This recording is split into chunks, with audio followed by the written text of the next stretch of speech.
Hello to everyone, and welcome to episode 41 Behind the Scenes of Blessings. As you are watching this, we just recorded episode 40 with longtime preacher and pastor Toby Powers from down in Bremen, Georgia, pastor of Truth Baptist. What an awesome sit down with him. Got to finish up, and I encourage you, please tune in. It's worth it. It's worth it. And then again, I want to reiterate thank you so much for all the good feedback of the episode with Randy Bird's recovery coach. That went wonderful. Went wonderful. And I thank you for being so receiving and receptive of it. But those are then, this is now. I get to sit down right now with a living legend, a man that I respect so much. And only God knows how much he means to me, how much he's meant to me over the years. He's been a friend. He's been a teacher to me. He's been a counselor to me to some points. There's been times I've went to him for advice. Um, he's been a safe place, and there's a lot of things I could say, and I'm not wanting to get emotional this early into it. But he'll never know. Him and New Light, the church he's pastored since 1993. Wonderful place, wonderful people, mean the world to me. He's also the pastor that ordained me. He is going into his 63rd year in ministry. Him and Miss Judy have been married for a good long time. God just performed a great work with Miss Judy. She had a heart cath yesterday, showed nothing. We praise God for that. Three awesome kids. Love them all to death. And Or four, doggone. And I had such a good introduction and I ruined it right there. Four awesome kids. I love them all. And the grandkids, amazing. And then he's starting this great grandkid life and pastoring two churches now, New Light Baptist and also Pleasant Grove. Do I have that right? yes, Awesome. He will tell you that his testimony, it's not about what he's done, but what God has done in him. And I'm so thankful for it. Anyway, that's my introduction. Preacher Larry Fults, how are you, sir? I'm fine. It's awful good to see you. How's Tennessee? Doing good. Uh, have you got much of this rain? Well, we got a rain yesterday, downpour, and then none today.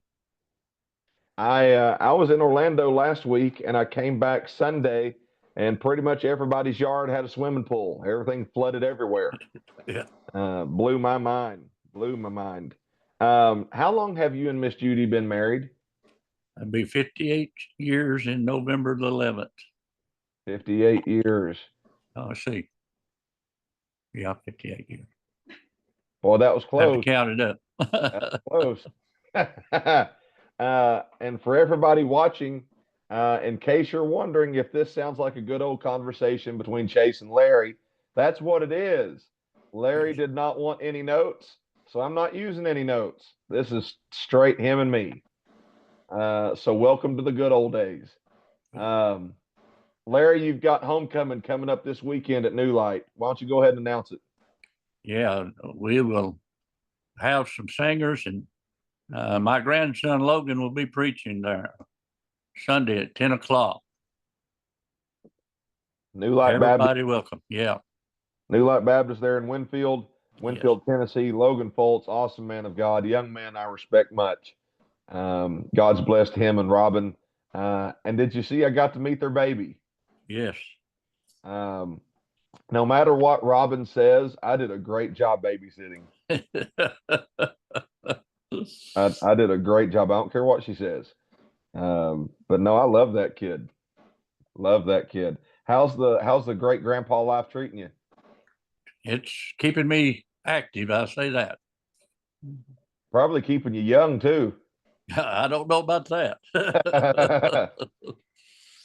Hey, speaking of your health, for those that don't know, Ric Flair is a 16-time world champion. Larry Fultz is a 17-time stint champion. Larry, how's your health doing? Doing great. Doing great. Good deal. I had a heart cath about 2 months ago. Had to have some balloon surgery, but everything's doing fine. Good deal. How are your two churches doing? They're doing I won't say great, but they're doing well. Yes, sir. Yes, sir. We're growing mighty good at Pleasant Grove right now. Mighty good. Good. Um, the pastoring two churches thing, some people have heard of that years ago, decades ago, but it's not really so much a thing now. How did it wind up happening for you to pastor two churches again? When I took New Light, uh, I was pastoring Pleasant Grove at the same time. I pastored them both for 2 years. It works out so well because we have at New Light, we have church on Saturday night and Sunday morning. At Pleasant Grove, we have it Sunday morning and Sunday night. So I'm able to every other Sunday go to the churches, and every Sunday night I'm at Pleasant Grove. Every Saturday night I'm at New Light. And you've got preachers that can help you there at New Light, right? I've got preachers in both churches that can help me. Really, that's good. I didn't know you had any. Well, I I did. got Yeah, I got three at New Light. I've got two at Pleasant Grove. good. Wonderful, wonderful. So, how did it wind up that you're at Pleasant Grove this time? Well, they were down so small, and they came to me and asked me if I'd consider pastoring it. And I said if they put me in, I'd pastor it. So they voted me in, and I've been there a little over. Well, I've been there a year and a half almost. Absolutely, absolutely. And I'm wanting to come back to the pastoring part a little bit later on because that's so much of who you are, and it's awesome testimony. But before that, Larry, a lot of people know about you, who you are now, the pastor, the long-term ministry, but don't know much about your childhood. Where was your Where were you raised at? I was born in a little place called Bennington, Oklahoma, 1946. I stayed there and went to school there and graduated from there in 1964 from Boat Cheetah High School. And I went from there to Dallas, Texas, worked a while. Of course, I was called into ministry before I ever left there in 1962. I went from there to a little place called Roby, Missouri, in a brush arbor meeting. We stayed there 27 weeks. It went from a brush arbor to a two-room schoolhouse. Ended up building a new church house, baptized 67 into the original church. So that was back in 1965. Immediately after that, I got called into service. I went to Mainz, Germany, stayed 18 weeks.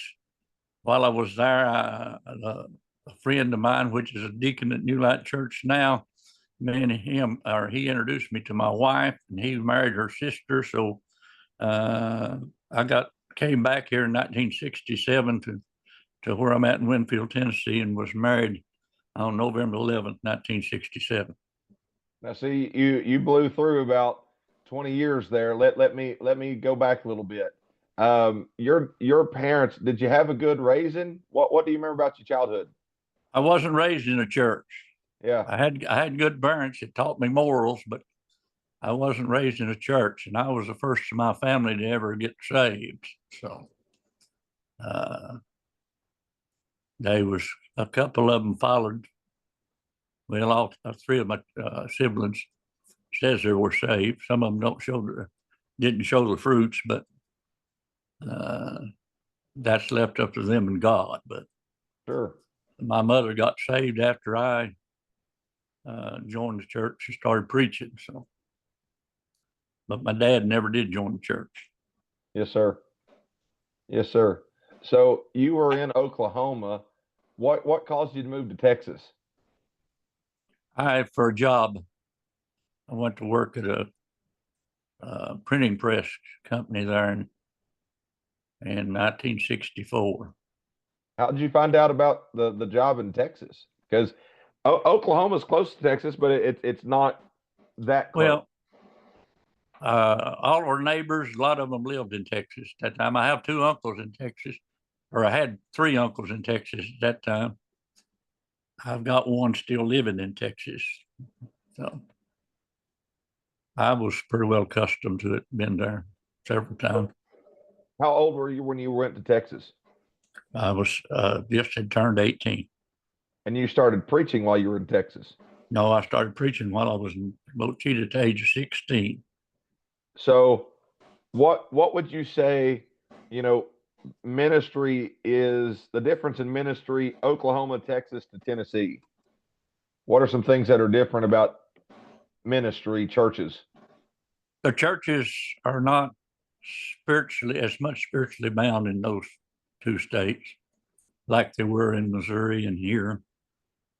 And it's they practice missionary. And I got nothing against missionary. Don't get me wrong, but they practice the missionary type of the silent type, and no testimonies, no spiritual preaching. And so I grew up where that took place. And when I finally went to Missouri, I got into the spiritual side of it. Wow. Then God started working in my life. Yeah. So let's talk about it. Obviously, the reason you're a preacher is because there was a time God called you to preach, but before that, you had to get saved. Nobody can Yeah. be a preacher without being saved. Yes. So, what's your salvation story, preacher? I got saved in February the 2nd, 1962. Baptized into a Baptist church in Boat Cheetah, Oklahoma, and started preaching. Announced my calling to preach in November. The first message I ever preached was John 10:9, where he said, I am the door. By me, if any man enter in, he shall be saved, shall go in and out and find pasture. So I preached on the door, and I can remember it like it was yesterday. That's awesome. I love that. And you would go into service. Now, what part of service? What branch? I was in the U.S. Army Airborne Division, 509th Airborne Division in Mainz, Germany. What made you go into armed services? Well, I was drafted into the service, into the Army, and I took my training down in Fort Polk, Louisiana. Went from there to Fort Ord, California, and then went from there to Fort Knox, Kentucky. And from Fort Knox, they sent me overseas. They were sending me to Grafenberg, Germany. And I met a sergeant there, and I said, they got hazard duty pay because it was so cold in Grafenberg. And I met a sergeant there, and I asked him, is there any way I could keep from going to that place? And he said, yeah, just volunteer for the Airborne. So that's how I got into the Airborne Division. Wow. So, you talked to a lot of veterans, and by the way, thank you so much for your service to the country. Um, it's veterans are worth more than remembering on just a day. They Yeah. deserve much more, but that's neither here nor there. Um, you talk to veterans, and all of them have experiences that changed their life or at least impacted them. What are Yes. some things that you remember about your time in service? Well, it was hard for me because he didn't have the kind of church that I'm used to attending. Most of your people that took care of the churches back then, they didn't call them pastors, they call them something else, but I don't remember now. But anyway, they'd have services and you just went in and listened to them for a few minutes. And nobody got to say anything. And you went back. It was a hard thing. Uh, the easiest thing for me to do to keep God where he needed to be in my life was to be able to witness to the other soldiers, not for the church portion of it, but just being able to witness to them. Yeah. So, how long were you enlisted? I was in service 2 years, 24 months. So if you're looking at a Christian that's going to enlist, whether that's Army, Marines, Air Force, whatever, what would your advice be to a Christian or to a preacher that's going into the services? Well, it's a lot easier. The chaplains, that's what they called them back then. The chaplains of today have a more in touch with the soldiers. Not only can they attend, but they can go to him for advice and all these things. The only thing that I can say is make sure you're prayed up when you go in service. Yeah. Yeah. I agree with that. The fellow that would introduce you to your wife would be Milford Chitwood. Yes. Milford, my ordination happened at New Light. And again, thank you all so much for your faith in me and the ministry. But I remember what Milford told me at my ordination, and I'll never forget it. And I've stuck with it a lot. It came time for the laying on of hands, and Milford comes up to me and he puts his arm over my back and he said, "Chase, can you hear me?" And I said, "Yes, sir." He said, "The Bible teaches us that we need to forgive 70 times 7." And I said, "Yes, sir." And he said, "Can you do that?" And I said, "I'll do my best." He said, "You're going to need it." And he told me he loved me and he got up. And I've never forgot that because that stood so true in ministry. You have to be able to look over people and you have to be able to forgive. And I have appreciated a lot of things that Milford, him and I have talked over the years, but him teaching me in that moment, you need to be able to forgive. Um, Over the years, not just in introducing you to your wife, but ever since then, speak about the friendship and the brother that Milford's been to you over the years. Well, me and him's pretty much done everything together. We didn't work together on the same job, but we hunted and fished and done all those things. And of course, we got family connections, and every time we get together, we're still together. So, it's something that's went on for 60 years or so now. So about 58 years, I guess now. Well, really 60 because I was in the barracks with him same barracks and everything for 18 months. So his bed was close enough I could reach over and touch it. So Now, was Milford already saved when you all got in service together? I don't know that. I don't. Yep. I know that when we came back here, he started attending the same church. So I assumed he got saved in Socktown. So I don't know. That's just my assumption. I never did ask him about that. Right. So you all come back to Tennessee, come back to Scott County. Was he married already to Miss Brenda? He got married to Brenda before we came back here for their graduation from high school in May of 1967. And he got married in June. In fact, he just got through with the 58th wedding anniversary. And then we went back to Germany. We flew back to Germany. They had people waiting on us at the train station in Wiesbaden, Germany, and escorted us to our equipment and put all of our rifles and our backpacks and everything on, went to the runway and sat on the runway for 3 days while Israel was fighting a 3-day war. And that was June of 67. Wow. You're giving me a lot of history about you that I didn't know. I appreciate it. And I have to give a shout out to Miss Brenda Chitwood. Always been great to me, and I appreciate her much. And her and all the New Light ladies, I encourage you. You go to New Light's homecoming for the spiritual part. You get preached to, sung to. You shout with them, pray with them. But I'm telling you, you better go with your sweatpants because that bunch knows how to cook. They'll pack the food. And I'm telling you, it's worth it. It's all anointed. It's Yeah. if you ain't saved before you eat, there's salvation in that chicken. I'm telling you, they is. You get you some good eating. So, how do you wind up meeting Miss Judy?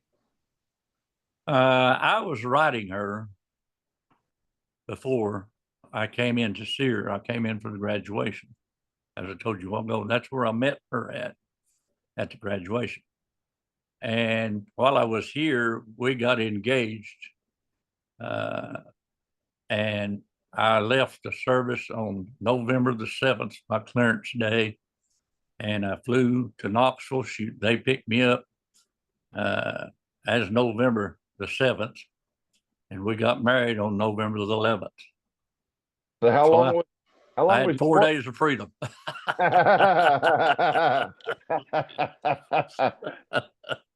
how long was your courtship? Well, we just courted through the letters mostly. Yeah. It lasted about, I guess, 8 months or 9, something like that. So now I got to know, what was it about Miss Judy then that said, "Man, alive, I got to have her and I got to keep her"?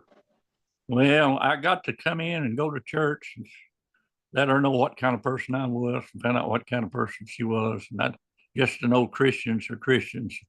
And Yeah. I'd say to this today, if you're a Christian woman, marry a Christian man. And if you're a Christian man, marry a Christian woman. And things will go a lot easier. Yeah. Um, speak to the awesome mother, wife, and pastoral support she's been to you. Well, when I got ordained, it's different than it is nowadays, I guess. But when they ordained me, they ordained her too. She promised that when she couldn't go, she'd still send me. She didn't, and she'd send me with love. And when she could go, she'd go. So she'd been that way all of her life. So,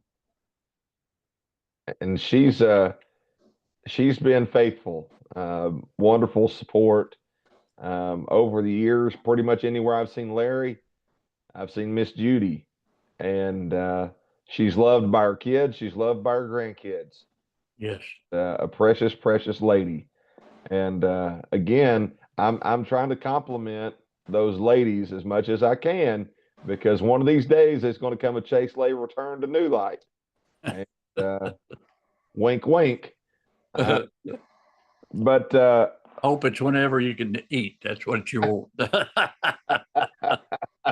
um, so you're when do kids start coming along? You and Miss Judy get married. When do kids start coming along?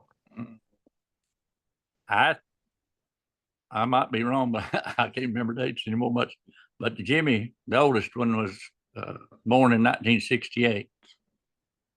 So And now, then 3 years later, Cindy was born. And then 4 years later, Jason was born. And then years later, Gwen was born. I tell you that Gwen, I love her to death. I'm telling you, and that Jimmy and Jason, some of the most handsome fellas you'll ever meet in your life, and Cindy's awesome. Um, so you've got a big family. Um, did you always want a big family? I never thought about it. I just thought God would give me what I needed. So I uh, I know some people plan. We didn't plan anything. We just let the Lord do whatever He wanted us to have. That's what He gave us. So, So you are in ministry when you and Miss Judy get married. What were her thoughts on being married to a preacher? well, she'd always said she was going to marry a preacher. She's told me. So Yeah. maybe she had her eye out for me. That Larry Fults, irresistible, I'm telling you. So, how long after you all get married do you get ordained? I got ordained in 69, 68 or 69. I can't remember right now. At Kingtown Baptist Church, what we call Kingtown is Second Otter Creek Baptist Church. Who's pastor out there now? Uh, Oh man, I wasn't prepared for that. Hey, hey, you wanted to wing it. Yeah, I know it. I know his name. I can't even think of it right now. So I'll think of it when I don't All need right. to. All right. You just yelled out. So, um, you start early on in ministry. Who were some people that were helpful to you when you started in ministry? When you started parenting, these are some people that you looked up to, some people that were examples to you. Well, I had a preacher named uh, Brother Brees, was his name, Brese, uh, that helped me when I was just a teenager, right when after I got saved. And uh, then I went to uh, a real person really got me in the far line of preaching, a man named Brother Calvin Taylor. He came from California and was in the brush arbor with me there in Roby, Missouri. And uh, he even kept me in his house till I went into service. He had two boys, and he was a great, great, great help to me. Of course, he's dead and gone now, but he's a great big man. You'd have to look at him. He's about 7 foot and weighed about 300 pounds, and he was a half Indian, and he was a great man. And when I came here, the man that performed our wedding was the pastor at Kingtown Church at that time, named Harrison Childers, and just took me under his wing and give me the pulpit to preach and just encouraged me. Even though he didn't know me from Adam, he took me in and just welcomed me right in. I sort of growed in this community. I guess probably well known now after since been here since 1967. So. Yeah, and I can honestly say the same thing about you and New Light. I started coming to New Light 2010, and that you all gave me a lot of opportunity, a lot of opportunities, a lot of appointments, trusted me a lot. I got to work a lot with the youth, and I appreciate it. Pam Jones, love that lady to death. Great lady. She even let me lead the choir some, and I can't sing. Lord help. And but appreciate her, Miss Tanya, Eric, Chad. There's just so many there, and what you're talking about, being a young preacher and having an older minister take you under his wing, man, live, I feel that. And it wasn't just you. There's names I could mention: Jason McCamey, Uncle Ben, and the list goes on and on. But Larry, speak to how important it is for younger preachers to have good older preachers that'll take them under their wing. Well, first of all, I've said this, and I say, if God calls a man to preach, he'll preach. Yep. And when God calls one, they've still got to have opportunities. And it's left up to us to have enough faith in God to give them opportunities. And if a strange preacher came to the church that I pastor, and a lot of people say my church, it ain't my church, it's the Lord. But it comes to a church that I pastor and tells me he's a preacher, I'm going to offer him the pulpit with love. And if he preaches something and it's not true according to the word of God, I'm going to set him down with love. And I believe that's what God gives us today and what he intends us to do. But young preachers need opportunities to be able to preach. And Brother Jordan's a young preacher in the church right now. Try to get him up every time I can. So every time they get up, and you know this from experience, the more experience you get behind the pulpit, the better God's going to use you. Oh yes. And something I can always say for New Light, when I was there, if I had a revival or had an appointment, um, a lot of the church would come out and support, and that helps a young preacher in itself when your home church is there. Yeah. And you and I got to go in revivals, and the church would come out and help. I encourage that. If there's folks watching and you've got young ministers in your church, if you have opportunity to go out and support them, go out and support them, go help them. Um, Looking back at your kids, when they were kids, what was it like raising them? I just call them typical boys and girls. I never uh, basically when I raised my kids, when I told them to do something, they knowed I meant business. Nowadays, kids look at you and say no, and nobody ever challenges them or ever corrects them. The Lord said, "Those I love, I'll chasten and rebuke." If the Lord loved us and chastised us, how much should we be able to chastise our own children?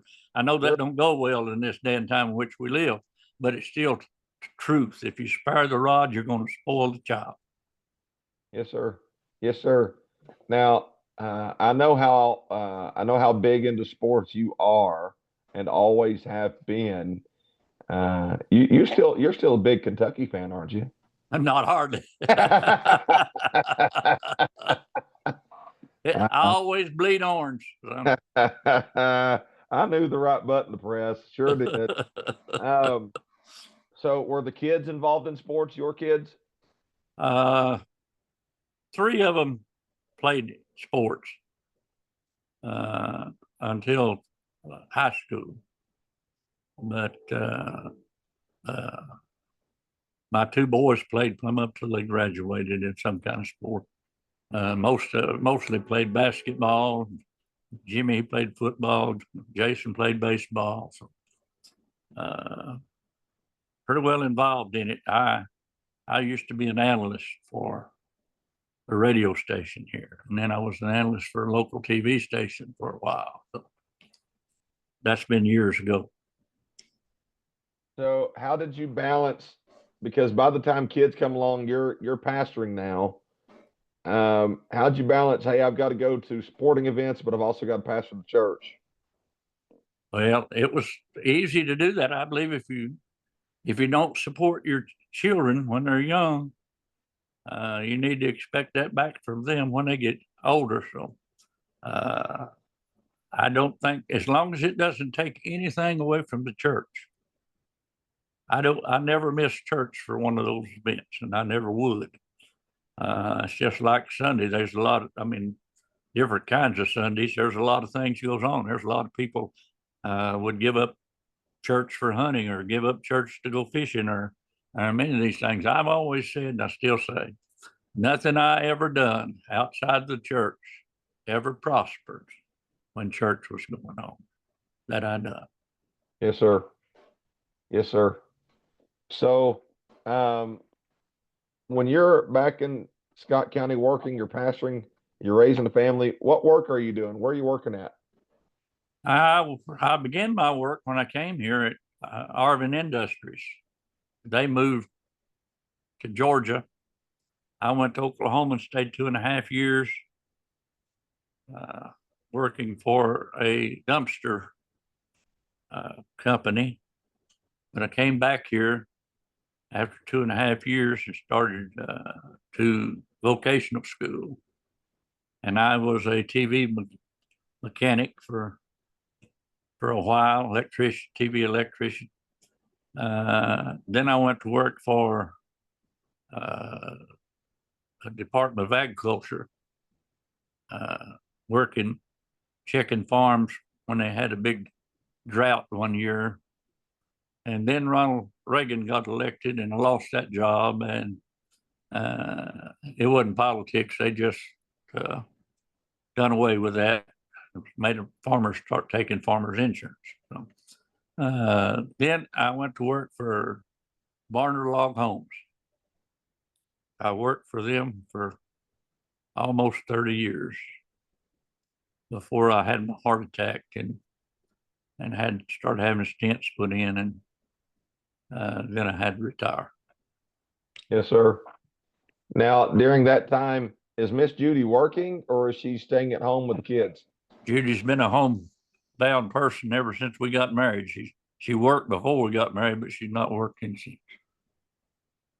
And honestly, for anybody that tries to make a stay-at-home mom less than, that couldn't be farther from the truth. Uh, That's right. I guarantee you, A lot of the things that Larry's been able to do, go out, preach, things of that nature, has been helped a lot by the fact that Miss Judy was home with the kids and Yes. helped so much there. Um, and listen, not every family's able to do it, but if you can, it's a blessing. It's a blessing. Yeah. Um, Looking at now, your mother and father-in-law. Your father-in-law was a preacher, right? Yes. Tell us about your mother and father-in-law and your relationship with them. Had a good relationships with them. They, my father-in-law didn't start uh, announce his calling to preach till after he wasn't ordained, till we'd been married some 15 years, I guess. So he also was ordained the same place that I was. And, me and him was been in a lot of revivals together. And my mother-in-law, she always loved me to death. I never will forget. I told Pam, said she's making Italian slaw for homecoming, and I said I used to get that all the time when my mother-in-law was alive, and she said, "Yeah." I said, "You only get it twice a year now." That's right. That's right. That's right. No, and I never got to meet your father-in-law, but your mother-in-law, wonderful, wonderful lady, wonderful lady. Um, so what was your first church pastoring? Second Bethlehem over here. You know where it's Yeah. at. So How I long? passed. Yeah, I tell you a story behind that. I left uh, after I was ordained. I left Kingtown Church, took my letter to Second Bethlehem. Clell Strunk was the pastor there, and that Saturday night they put me in as assistant pastor. Clell and Bill uh, Bill Brank was that lived in Kentucky at that time, was a preacher. They called him High Pocket. But anyway, they were scheduled to go in a revival at Charity Baptist Church in Cincinnati on Sunday night, and they were leaving Sunday morning. Brother Clell got up to get ready to go and fell dead in his house. So that left me as the pastor of the church because I was assistant pastor. And I finished out that year there and really was young, too young, and got run off. So, I mean, you want to know the true facts, that's just the way it is, got run off. But anyway, just let you know that that's the way God worked out and sent me to the first church I ever pastored. So, um, a couple things about that. I hate to say you got thrown into pastoring because that's not accurate, but you get the pastor thing happens so quick. How were you nervous? How'd you feel about that? I was just too young. Uh, I still feel that today. I didn't know it at that time, but I was too young to try to take on a big congregation. I know you know where it's at. At that time, we were having way over 100 in Sunday school there when I was pastor there. Even when I was forced out, more or less, I left there. So And being younger and having a negative experience in pastorship, how did you handle that? Like, after you leave, obviously you're hurt, Miss Judy's hurt. How did you recover? well, I told some of them if that's the way Christian people are supposed to act, the way I was treated, I wouldn't preach anymore. I took my Bible and I put it up over the refrigerator Yeah, I love and this said story. and said I'm not going to preach anymore. My oldest boy was outside and I was inside and I was outside mowing the grass one summer. He was just about 4 or 5 year old at that time. And I shut the lawnmower off and I could hear him breathing on the inside, me on the outside of the house. And the Lord spoke to me and said, if you don't preach my gospel, I'm going to take his life. I broke down in tears, and I still think about it today and shed a few. But I said, Lord, I'll do what you want me to. It didn't take me long to pick my Bible back up, go back to preaching. Yes, sir. Yes, sir. Um, and obviously, church hurt affects not just you, but it affects your wife. How how did Miss Judy handle, you know, everything that happened at that church, and then hey, we're going to go back to preaching. I can't quit. Well, she was behind me all the time. She never discouraged or encouraged anything that I done. But let me say this: that church, the people that done me the way they did came and apologized to me a couple years later. Forgiveness come about, and I feel just as good toward it that church now as any other church around. So, uh, they really hurt themselves instead of the attendance dropped so rapid over that. I mean, you don't go against God and never accomplish anything. Right. Second Bethlehem, good place. Never got to go there a whole lot. Not to anybody's fault. I just didn't get to make it. Uh, who's the pastor there now? Tim Birchfield. In Birchfield. I know him. Good fella. Um, so let's skip a lot, and I know it's a lot. But before we do that, your kids getting saved, and I know over the years you've seen loads on loads get saved. But what was it like for you as a parent watching your kids get saved? Well, it's a joy. I felt like that the Lord put me in this, and He'd promised me He'd give me my heart's content, and I always felt like my children would be saved. But Jason, I'll just tell you about this. He had gone to church until he was about 17-year-old, and he got to where he would not go anymore. We were having a revival out at New Light. I don't know what year it was. You probably know more about it than I do. But anyway, uh, they the preacher's wife that was holding the revival went back and talked to him one night. Boy, he come home and he was so mad. He said, "I'm not going back to that church no more." And that blippity woman and all this stuff. And I never said nothing to him. The next night, I got ready. Me and my wife had been praying for him to get saved. He was the last one of the kids. And that night, got ready, never said nothing to him. And Judy just went on to church. Never said a word to him. They just got through having prayer, fixed to sing a special song. The door opened and he walked in and went to the back room. Somebody went back there to see about him, and he sent them out to get me. And I told him if he ever got saved, I'd shout the roof off just about. But you think you're going to do things you never do. Yeah. And I went back and talked to him, and he said, "Dad, I got saved by my bed a while ago." And so I went to crying, and I said, "You got to go tell the church."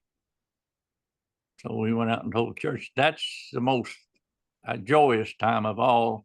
I guess he's not any more special than the rest of my children, but I remember that event more, I guess, than any other. I remember Logan, my grandson, who got saved. We'd been to church, and we went home, and his dad called me and said, "Come over, Logan's in trouble." And I remember getting right down beside of him on his couch and praying for him. And Rick Lee come up and said he'd got saved right there on his couch. So I had some good things happen for us, seeing some people saved in my family. Yeah, absolutely. And the Lord Lord's been good to you with great kids, great grandkids, and part of. You froze up. Are you still with me? Yeah, I'm still with you, but You got me. you're not moving. You got me now. You got me. Can you see what he's doing? Not, have I Yeah. got you Can you hear now? me? There he is. There Yes. he is. Now I see We're you good to come back. go. Um, part of my time at New Light, one thing I loved so much was getting to watch your grandkids grow and serve the Lord and become young adults living for Jesus. Um, speak to getting to watch your grandkids develop a relationship with God. Well, in that case, Chase, you were there as a young person, but not only my grandkids, uh, but all the young people, some of my nieces, uh, and all those people, getting them, see them get involved in the church. You had a singing group of men that when you were there, Yeah. had a singing group of young girls, and uh, that was one of the greatest blessings that I guess I'll ever see in any church I've ever been in, because I've not had that to happen anywhere else. And now all of you people are grown, got your own families, and are gone. A lot of them gone from the church, don't attend as much as they used to be. I miss that. I Yeah. miss that. And you came one time that I got all you men together and got you to sing, and uh, we was up. Are you back? Yeah, I got you. You good? Yeah, You I was seen him. you was talking about some from the group that don't get to come as much anymore. Well, you got you and Ashley and Logan and all those people like that. Um, some of some of them just and either some of the others don't tend as regular as they used to. Ones that are still there. So, Sure. Um, I enjoyed that a lot, and whether it was Leanne, Megan, Logan, Ashley, there was just so much of your family. You, I think of the song. I think Megan sings it. I am so blessed, and Larry, that defines your life. yeah. Looking at all your family, who at one time or another have been in church with you the majority of their lives. Well, yeah. Lord saved all my grandchildren too, Yeah. and that's great. That's a great thing. Now then, I'm hoping he's fixing to go to work on some grandkids here in a few years. Yeah, absolutely. How old is your oldest grandkid? Our great grandkids, I should say. Uh, I want you to pray. Do what? He'll be 5 November the 11th. Be That's my oldest five. great grandkid. And that's Megan's, right? He's just going in now.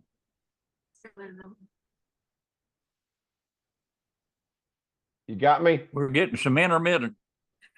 See, I don't know. Can you hear me?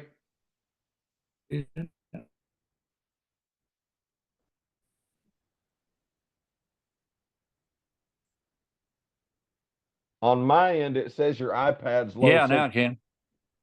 Are you back? Yeah, can you hear me?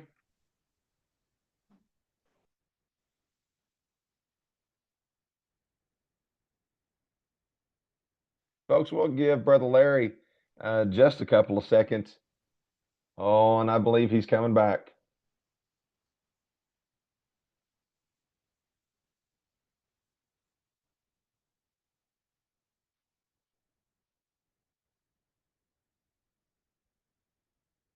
we'll give Larry just a couple of seconds to get gathered back in. Certainly enjoying the chit chat with him.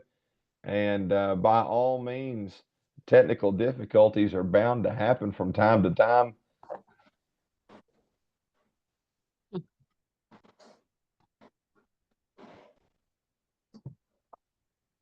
There he is. Yeah, back. Yeah, I can see your signal. Are you there? Yeah, can you hear me? Can you hear me? Yeah, I can hear you now. All right. Yeah, on my end it says your signal's running low. So if anything happens again, you might just have to switch off and use a different device.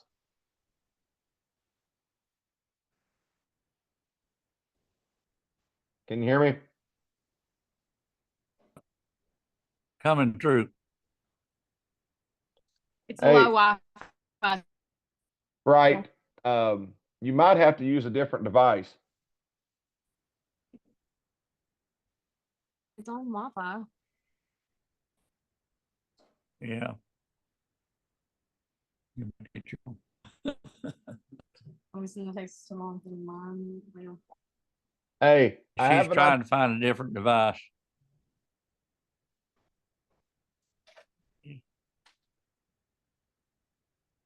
Can you hear me, Larry?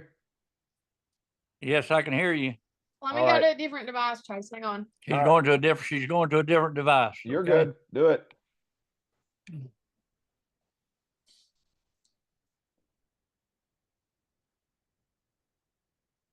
We live in a bad receiving area. Wi-Fi. Here's that.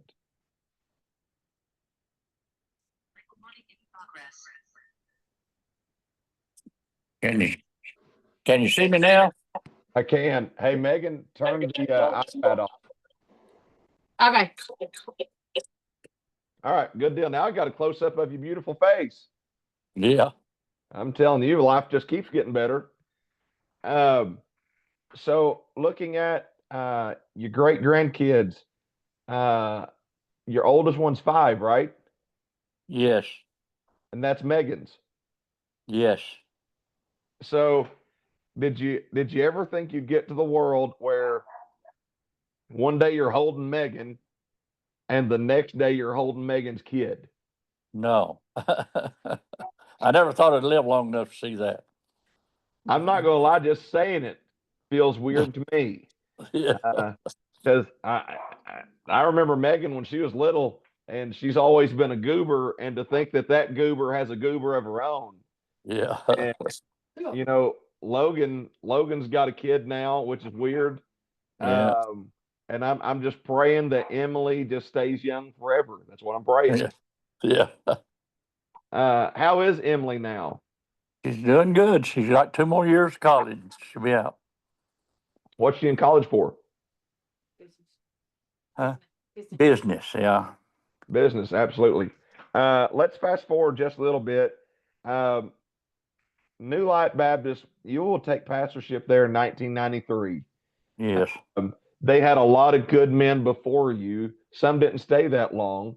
Jim Strunk's a name that comes to my mind off the top of my head. I love Preacher Jim, Miss Faye, wonderful, wonderful people. How do you wind up pastor at New Light? How does that come to be? Everybody pray for Brother Jim Strunk. Okay. Yes, sir. Well, they had basically 3 pastors, and they alternated about every year or 2. They put one of them in for a couple of years, and then they'd go to the other.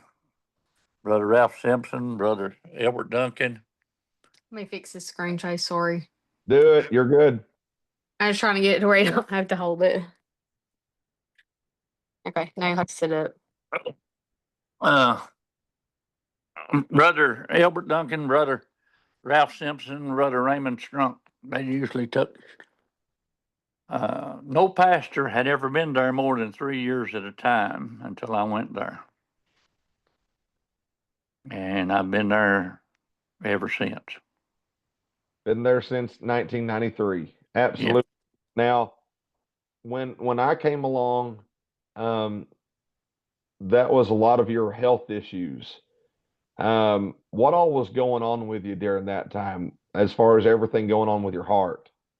And September the 15th, 2002, I had a major Widowmaker heart attack.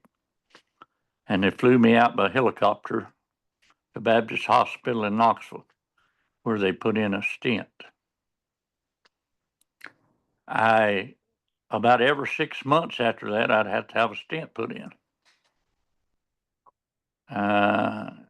Stayed that way, I guess, for 2 or 3 years. It finally got to the place that they would not let me work anymore. But I guess it's in 2006, everything started leveling out, and my heart done well, even though I may have to go. I believe the last time was about 3 years before I had any problems, and on and on. But it's a generic disease that I got from my parents, and but the Lord's took care of every bit of it so far. So now, talk to the blessing of having a good cardiologist, because you don't just have a good cardiologist doctor, you got a good cardiology team that Yes. that has your history. Um, did you have a lot of trouble finding a good cardiologist? Well, the good Lord blessed me with that when He flew me in a helicopter to Baptist Church, Baptist Hospital. The man that I still have as my cardiologist met me on the landing zone whenever I went in, and he's been my cardiologist ever since. His name's Malcolm Foster. So now, with you having so many heart trouble and you're pastoring a church and kids and grandkids hadn't started yet, they're getting close. Is this discouraging to you because you're having so many health issues? I don't know. I don't know if I ever got discouraged.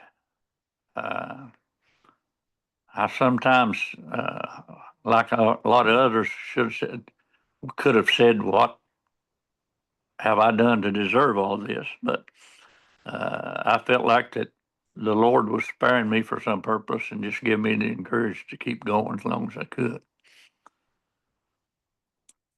So, and obviously through all of this, any health issue is a major issue, but especially it being your heart, and you've got a wife that cares, and you've got kids that care. Um, you know, how do they get to where, hey, he's got a heart condition, he can live with it, but we're not so much worried. I guess that's going to be worst case scenario every time. Does that make sense? Well, I don't know. I think they pretty well know me well enough now to know that if I tell them something's wrong, they're going to get something done. So, and I went to my heart doctor most of the time I don't get to see Foster. I get to see his assistant, Stephen Miller. And he told me the other day, he said, "I don't have to worry about you." He said, "When you come to the emergency room at Tenova, they ship you to the lab because you know you're not fooling around." So that's a history. So, Yes, sir. Yes, sir. Now, when I met you, you were a lot heavier than you are now. What yes. what encouraged you to lose the weight? Well, the doctor told me I had to lose weight. Uh, but they never put me on a diet. Uh, the only thing that I'd done, instead of eating 2 plates at a meal, I just eat one. So I lost 103 pounds at this time. So, at your heaviest, what was your weight? 282, And you're down to what now? 180, I believe. 179 or 180. Wow. And now, folks, he's trying his best to be pastor like and saying that he only ate 2 plates. Now, I have seen, I have physically been there.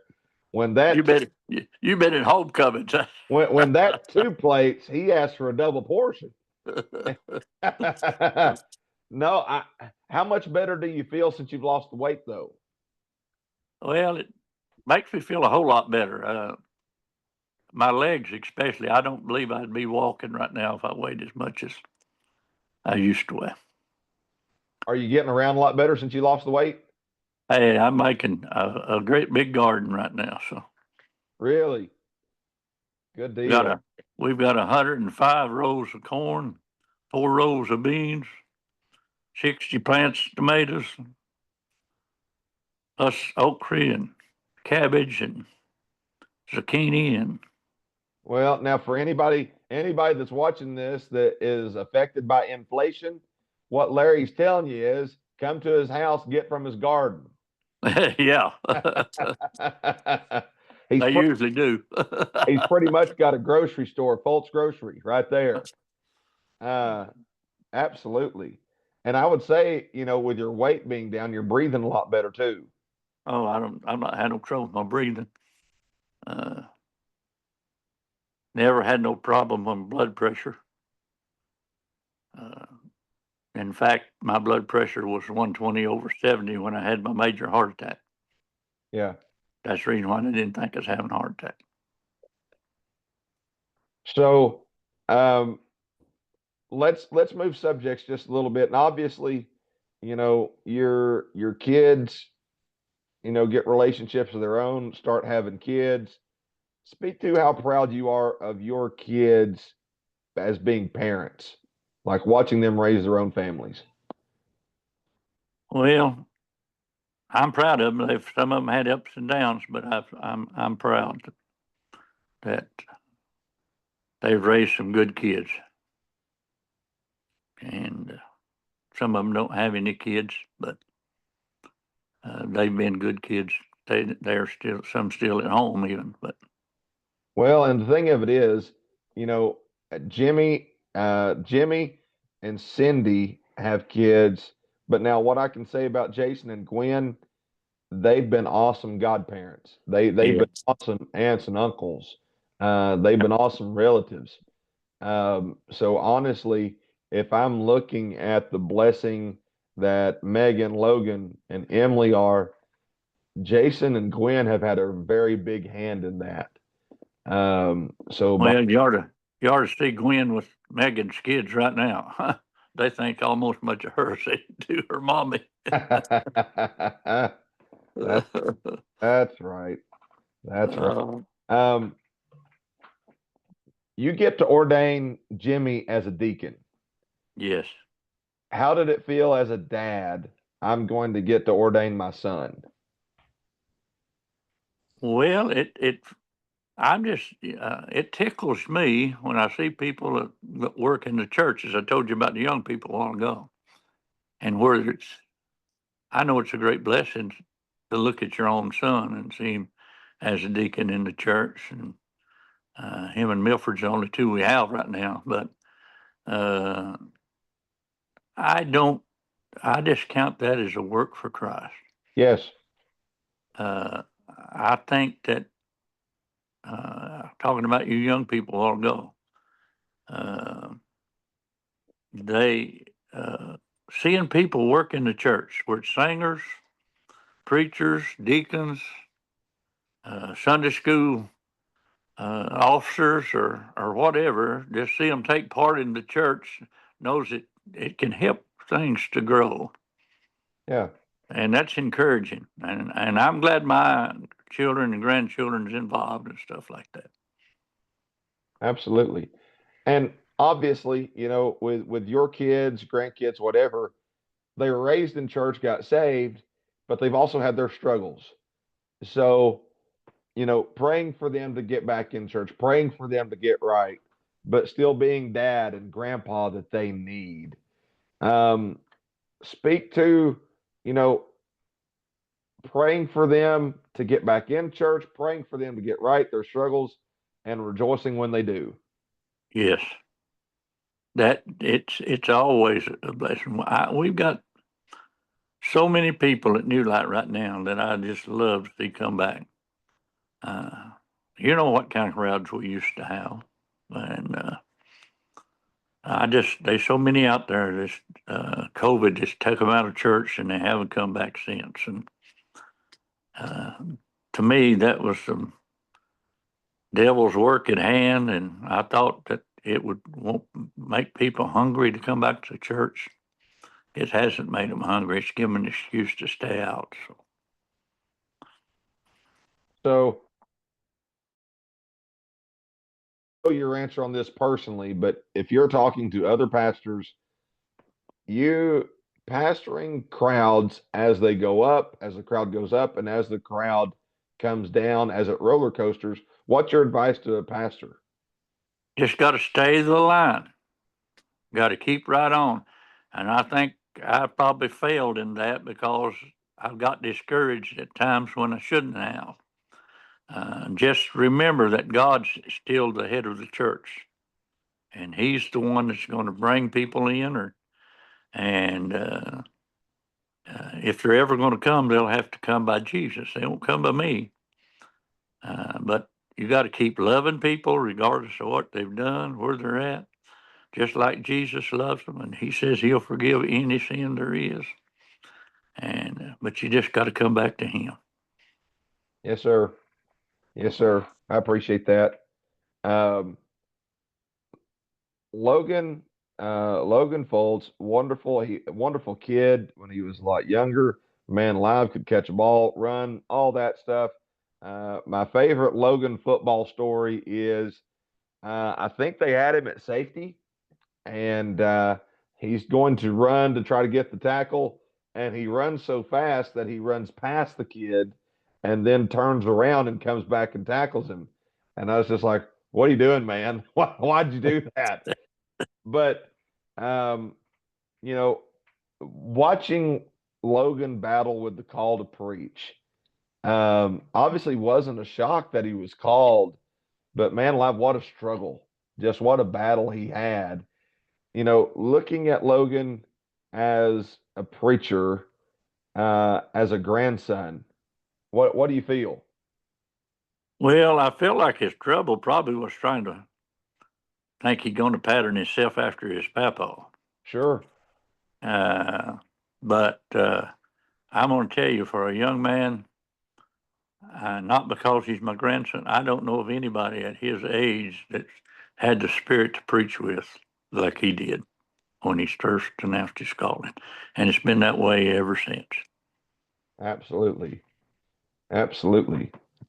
He came up the first time he came up to Souls Harbor. I was scared to death. I thought they were going to put him in as pastor. Well, and he preached hard. The thought he preached was, "Are your sins covered by the blood, or are they just covered up?" And he preached. I mean, you know how he was when he started. He preached Yes. real hard for about 15 minutes, never took a breath. Mm-mm. And he just looked at me and said, "The Lord's done with me." And they fell in love with him. And I looked at him and I said, "You need to get out of here." I said, "They're getting ready to put you in. You need to get out of here." No, the Harbor loved him, and He still anyone preaches that way. anyone that I've talked to loves that boy. He went and preached over at Pine Ridge for a while, just different places where he's at, Long Hollow. Was it Pine Grove he preached at last Sunday night? Yeah. He preached at Pine Grove last Sunday night. And I encourage Logan, I encourage young preachers all together. Once you have a good name, work to keep it. Work to keep it. It's needful. Yeah. Because the thing of it is, everybody makes mistakes. That's true. But how you handle your mistakes, it can bring a black eye. It can bring a black eye of the church, black eye of the gospel. But I'm proud of him. And his wife, Robin, she's a help to him. She's a blessing. And love that girl. And Yeah. um, and obviously Megan, she marries this like 8 foot tall guy. I think he's like I think he's like 9'8" or something like that. And just Lord have mercy, handsome fella, couldn't be any prouder of both of them. Love them to death. Um, Looking at, your grandkids as they're getting married and as they're starting their own family, what was your prayer for them? That they'd stay in church. Yeah. That's and when I've been sort of acting as Megan's dad ever since she's born, and when he came to ask for a hand, one thing I said, "You promised me you'll keep her in church," and he promised me that. He hasn't kept that promise, but nevertheless, I don't love him any less. I just would like to see them both in church all the time. So And he's, and this is outsider looking in, he's treated her good, and good dad. He's a good dad. Um, Logan Logan announces his calling, grows at New Light. God blesses it, but there comes a time that he moves to Long Hollow. And the truth be told, you want your grandson, your family to stay together at the same church. That's ideal. That's what yeah, Jimmy and Melissa, I'm sure it's what they want. That's what you want. And it's not a control thing. You just love being in church with your family. You yeah, love being in church with Megan, her husband, Logan, wife, all of them, Emily. Um, you would love being in church with your family. Um, but it starts looking like God is sending Logan elsewhere. Talk about how you handled and what it was like watching Logan, your grandson. He needs to go somewhere else for the time. What was that like for you? Well, I don't guess any of us. I like to see my kids right around me all the time, my grandkids right around me all the time, and even a great grandkid. But they have lives.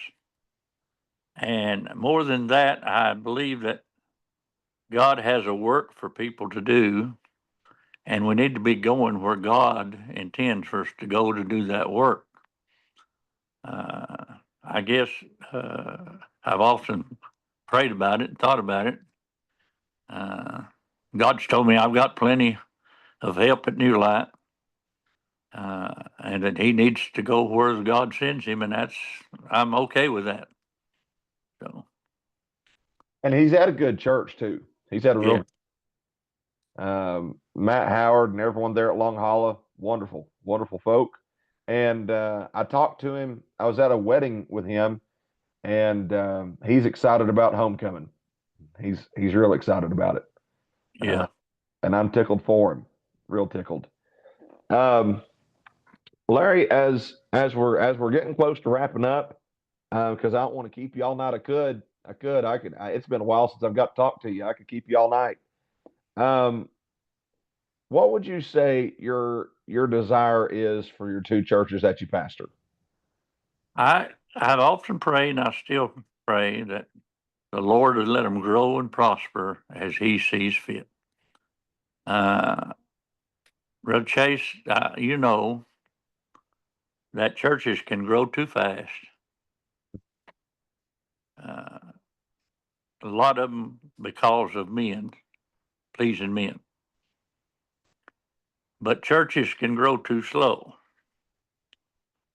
And I've always said, Lord, whatever you see fit to send our way, uh, do that. And for that's for Pleasant Grove. For New Light, I've always said, Lord, send us back those people that have gone back on you, and those that have quit coming, send them back. I'm a type of preacher, and I still feel this way. If your church members don't attend, you're not going to get lost people saved. Sure. So, the Bible said, "Put your light on a candle, that it might give light to all, or on a candlestick, that it might give light to all that enters the house." And the church, if you read, the seven golden candlesticks were the seven churches of Asia. That candlestick is the church, and if you'll be there, it'd be awful for me to invite you to come to church and you come and I wasn't there. Right. And that's seemed like where we're at today. I can tell you this story, and I'm not calling no names, but there was an individual that came to New Light, and they came twice. And then I seen them the next week. And they said, is so-and-so a member of your church? They invited me there, and I haven't seen them there yet. And I guess because of that, they never came back. So you see what kind of effects you have by missing the house of God. Yes. Absolutely. The two churches that you pastor, New Light and Pleasant Grove, I honestly believe that whatever church someone goes to, they need to be in love with that church. Yeah. Not view it as, hey, it's a place I hate to go, but I have to go, or a place I don't like going. You ought to be in love with going to your church, especially when you pastor it. Um, if you're looking at New Light and Pleasant Grove, why do you love them as much as you do? The Lord sent me, I know, to both of those churches when I first started pastoring. Of course, I pastored Pleasant Grove for 12 years before I went to New Light.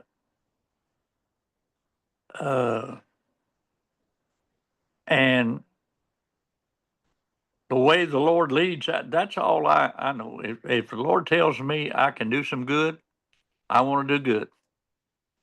But when it comes to time that I become a hindrance, then I don't need to be there. Sure. When I left Pleasant Grove, let's tell you this story right fast. You're all right. When I left Pleasant Grove, I'd been there 12 years, and Brother Gary Campbell became pastor there. And I remember what John the Baptist said about Jesus. He said, or said about himself, I must decrease and he must increase. Yes.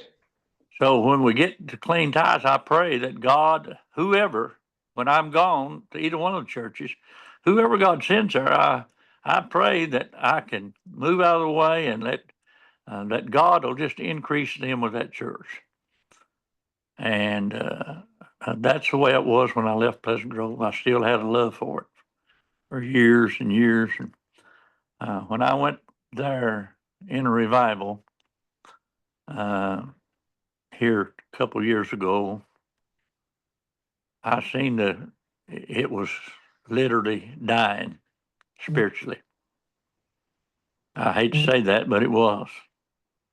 And it's the first Sunday that I was there, Chase, there were 6 members there.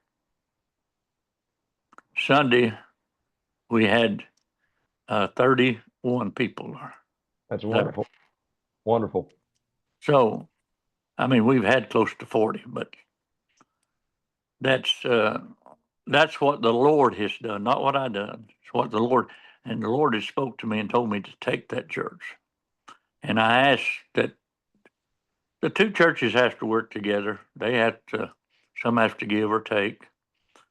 I know that New Light probably didn't want to give me up every other Sunday, but I asked them to, and they were willing to go along with what I felt like the Lord wanted me to do. So it's really worked out well so far. And the churches work well together, don't they? Yes. Because I know the last time I talked to you, you talked about how New Light goes over and supports on Sunday nights. Sometimes, yeah. And now, one thing about Scott County that I have to say, Sheriff Mike Cross years ago started the Scott County prayer meetings where Yes.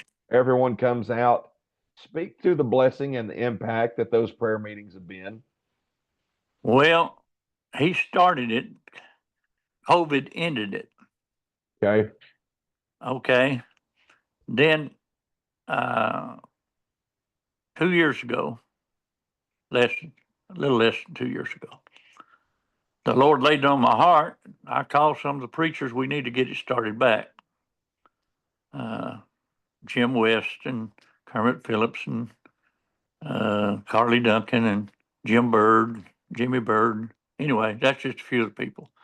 I called them and said we need to start it back. They all were for it. So we've got it going back again. We had it on the mall here. We have it the first Tuesday of every month.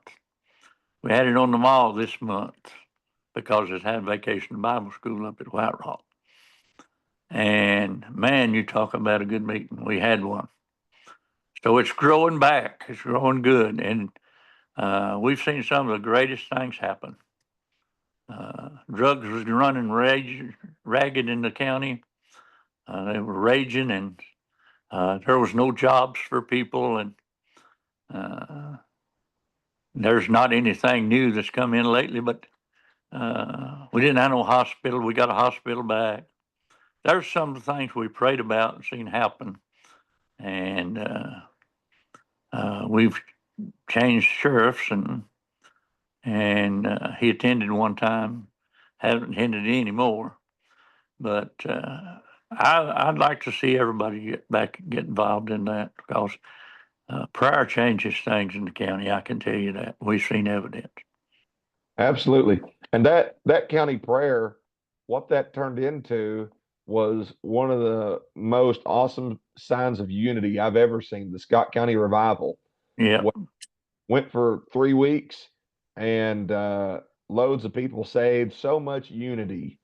That taught so much that churches can fellowship. They can. yeah, Um, and the last note I had on fellowship, now, Preacher Dwight Stanley, awesome longtime pastor out at Annandale. Have you been getting to go to his preacher yeah. break? We've been going to preachers meeting the first Monday of every month. So, And that's a great thing in itself. oh yes, I believe we had 12 pastors there the last time we went. But anyway, we get more than that sometimes and less sometimes. But anyway, we have a great fellowship there on Tuesday night. Usually lasts just about an hour, but we have a good fellowship. Absolutely. Um, before you get gone, I'd love to ask you, what's Larry Fults' favorite scripture? Like I said, I still remember St. John 10:9. I'll Yeah, not forget it as long as I live. And I just believe he's the door and he's open anytime. So all you got to do is come on in. absolutely. Larry, I have kept you for almost an hour and a half. That's about long. That's about as long as you and I preach. That's about right. Yeah. um, but oh goodness, you folks, if I could just sit down and have story time with you sometime. This man that you have talked to tonight, he's taken me to the ends of the earth, to churches. Some places he's taken me to. If you want to know how to get there, go to the end of the world and hang a left, and you'll be there. Lord of mercy, but awesome, awesome churches. Again, uh, I can't say the depth of how much my wife and I appreciate you and the blessing you've been to me. There have been, and you know this without me saying it. There have been struggles that me and my family have faced, and you've helped me, and I appreciate that so much. Um, and I appreciate, when I was younger in ministry, how much liberty and opportunity you gave. Um, and I owe you. I do. I owe you. And I appreciate you a lot. And I love the church at New Light. I haven't got to be at Pleasant Grove in a long, long time, but I'm praying for you always, Pastor. I mean that. And I got a big kick. You came up in revival at Indianapolis a few years back, and I had never heard Larry Fults use the word pupil in all my life. And Larry gets behind the pulpit and he says, right there sits one of my pupils. And I had to lean over. I think I was sitting with Jim Bowman. I said, does pupil still mean what I think it means? But no, One of my disciples. I appreciate you. Larry, you've done a wonderful job talking about how much you love your family. It's evident and obvious you've got a heart for your family, a heart for the church, and you're God's blessing you much. what are you enjoying most about life right now? Well, everything. Take church. I wouldn't have no life, but uh, I'm liking my gardening. I'm liking things that I'm able to get out and do. I'm not a young squirt anymore, but I still like the Lord's blessed me to get around. And I want to say this full close, and I mean this. I want everybody out there that knows the worth of prayer to pray for Jim Strunk's family because he's having a rough time right now. So pray for him. I mean, I really mean that. Yes, sir. I love Preacher Jim, Miss Faye, and his kids. Wonderful, wonderful folks. Pastor Larry, I appreciate you taking your time out and being with me. I'll get you back. Don't you worry about that. You've done a wonderful job tonight. I appreciate you working through the technology issues. And if Megan can hear me, I appreciate her helping. She's done great. And He's listening. I, I love that goober. She's awesome. Anyway, uh, again, if you are in the Scott County, Tennessee area, or if you just like to make a trip, they'll have homecoming this Sunday at New Light Baptist in Winfield at 10 a.m. Special singers will be there, but also Preacher Logan Fults. He'll be standing. He'll be having his own homecoming at homecoming. Yeah. It'll be a blessing. Larry, any other announcements you need to give out? No, I do appreciate you, Chase, and appreciate Abel. I just want people to know how much I love Jesus. Nothing in my life any better. Without him, I couldn't do anything, but he sure has blessed me beyond measure. Yes, sir. Yes, sir. All right, preacher. I love you a lot, and I'll be talking to you soon, okay? All righty. Thank you, Chase. That's episode 41, folks. We'll see you next time.